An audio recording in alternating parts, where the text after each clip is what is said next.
برسیرا نوشت سطر عنوان نجات ما نوشت کہ امت مسلمہ کی نجات کا جو عنوان ہے امام حسین رضی اللہ تعالیٰ عنہ نے اس کی عبارت کربلا کے سینے پر تحریر کی۔ رمز قرآن از حسین آموختم زیات شیو شولہا اندوختم۔ تو اس طرح یعنی جو امت کا لٹریچر بڑا پڑا ہے، یہ صرف ایک شاعر کا ہی نہیں، محققین کا، اولیاء کا، اقطاب، اوتاد، ابدال، سب یعنی وہ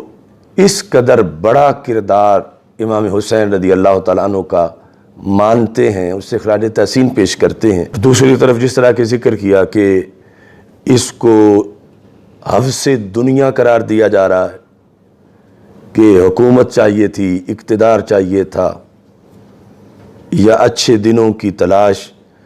ویسے ان کے لیے اچھے دنوں سے کون اچھے دن ہو سکتے ہیں جو مسجد نبوی شریف میں منبر رسول علیہ السلام پہ تشریف فرما ہوں،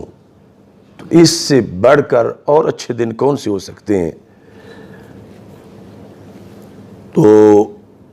ہمارے نزدیک یہ ہے کہ امام حسین رضی اللہ تعالی عنہ جو نکلے مدینہ منورہ سے اور پھر مکہ مکرمہ تشریف لے گئے اور پھر آگے کربلا کی طرف، اس کے پس منظر میں 100 میں سے 1% کا کروڑواں حصہ بھی دنیا کی طلب نہیں تھی، اقتدار کا لالچ نہیں تھا، اور کسی لحاظ سے بھی کوئی طلب جا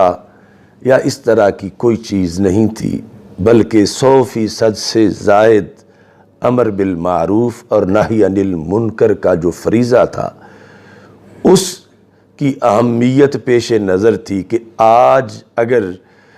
میں نے یہ کردار ادا نہ کیا اور میں حجرے میں بیٹھا رہا اور ادھر یزید پلید جو ہے وہ دین کے خلاف اس نے سازشوں کا بازار گرم رکھا، تو کل اس لحاظ سے مجھ سے پوچھا جائے گا قیامت کے دن۔ تو ان کے اندر جذبہ جو تھا وہ امر بالمعروف اور نہی عن المنکر کا تھا، اور جو آیت اس امت کی سرداری کی دلیل ہے، اور ان سرداری کی دلیلوں میں سے ایک دلیل کا نام امام حسین رضی اللہ تعالیٰ عنہ ہے کہ پہلی امتوں کے اندر بھی اگرچہ امر بالمعروف اور نہی عن المنکر کا فریضہ تھا، لیکن کہیں کسی امت میں امر بالمعروف اور نہی عن المنکر کا یہ انداز جو کربلا میں امام حسین رضی اللہ تعالیٰ عنہ کا ہے، ایسا نہیں دکھایا جا سکتا۔ تو اتنا خالص مخلص نظریہ اور عظیمت کا راستہ، اگر اس راستے پر شکوک و شبہات کا اظہار کیا جائے تو یہ اس انسان کی اپنی بھی اس کے اندر بدبختی ہو جاتی ہے، اور پھر اس سے معاشرے کے اندر بھی تشویش پیدا ہوتی ہے، چونکہ ہم اہل سنت و جماعت مشاجرات صحابہ رضی اللہ تعالی عنہم میں ہمارے درجنوں اکابرین نے یہ لکھا ہے کہ یہ جو صحابہ رضی اللہ تعالی عنہم کے باہمی معاملات ہوئے، مشاجرات، ان میں سے دونوں اطراف میں کسی کے دل کے اندر بھی کوئی انانیت نہیں تھی، اور نہ ہی دنیا پرستی تھی، نہ پیسے کا لالچ تھا، نہ اقتدار کی طلب تھی۔ سب نے یہ دلیل دی کہ رسول اللہ صلی اللہ علیہ وسلم کے قرب نے ان کے ظاہر اور باطن کو مزکا کر دیا تھا، وہاں دور دور تک ایسی کوئی دنیا کی طلب اور محبت کی گنجائش نہیں تھی۔ تو جب مشاجرات صحابہ میں ہمارا یہ معیار ہے، تو جو رسول اکرم نور مجسم شفیع معظم صلی اللہ علیہ وسلم کے لحاظ سے ریحانۃ الرسول صلی اللہ علیہ وسلم ہیں، سرکار کے جگر کا ٹکڑا ہیں، اور جگر کے ٹکڑے کا وہ مظہر ہیں، آگے خوشبو کا ایک مسکن ہے، اور وہ صبت رسول صلی اللہ علیہ وسلم ہیں، ان کے پھر جو انوار و تجلیات اور جو تربیت رسول اکرم صلی اللہ علیہ وسلم کی طرف سے ہوئی، تو کیسے تصور کیا جا سکتا ہے کہ ان کے دل میں کوئی ایسی چیز بھی ہو کہ جسے حب دنیا کہا جائے، جس کو طلب دنیا کہا جائے، جس کو کرسی کا لالچ کہا جائے، جس کو اقتدار کی ہوس کہا جائے معاذ اللہ، تو ایسا ہرگز نہیں ہو سکتا، چونکہ نبی اکرم نور مجسم شفیع معظم صلی اللہ علیہ وسلم کی ذات والا صفات تو بہت بلند و بالا ہے۔ ہم تو بعد کے مشائخ کے لحاظ سے یہ کہتے ہیں کہ فلاں شیخ کی صحبت میں فلاں بندہ بیٹھا تو اس کے دل سے دنیا کے سارے خیال نکل گئے، تو اتنی صدیوں بعد کے شیوخ کا اگر اتنا اثر ہے تو رسول اکرم صلی اللہ علیہ وسلم کا پھر کتنا اثر ہوگا نظر کا، اور پھر جو ہیں ہی خون رسول صلی اللہ علیہ وسلم سے جن کا خمیر ہے، تو ان کا کس قدر اس لحاظ سے بھی اونچا مقام ہوگا۔ لہٰذا ان کے بارے میں کسی شک و شبہ کا شکار ہونا یا کسی کو شکار کرنا آگے یہ ہرگز درست نہیں ہے۔ اس سلسلہ میں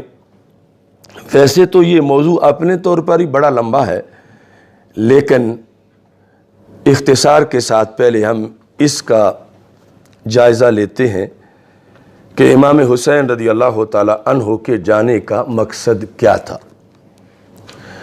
اس میں اس چیز کو ہم مسترد نہیں کرتے کہ اہل کوفہ نے خطوط لکھے تھے، اور امام حسین رضی اللہ تعالیٰ عنہ نے کئی مقامات پر ان خطوط کا حوالہ بھی دیا تھا، اور وہ خطوط تاریخ میں محفوظ بھی ہیں، بالخصوص روافظ کی کتابوں کے اندر، اور ان کا جو سرنامہ ہے اس میں یہی لکھا ہوا ہے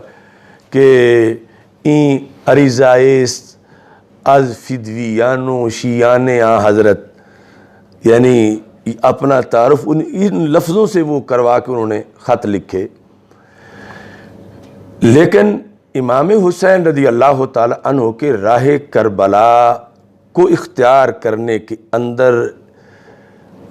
حقیقی باعث اور سبب یہ خطوط نہیں تھے، امر بالمعروف اور نہی عن المنکر کا جذبہ تھا، اور سید المرسلین حضرت محمد مصطفیٰ صلی اللہ علیہ وسلم کی کچھ احادیث تھیں جو انہیں اس رستے کی طرف لے کے نکلیں، اور اس میں یعنی جب گفتگو ہوتی تھی بعض مقامات پر تو ظاہر ہے کہ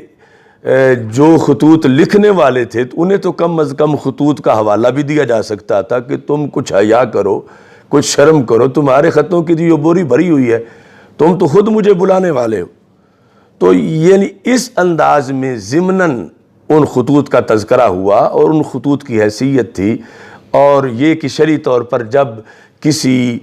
مسئلے میں کسی کو مطلع کر دیا جائے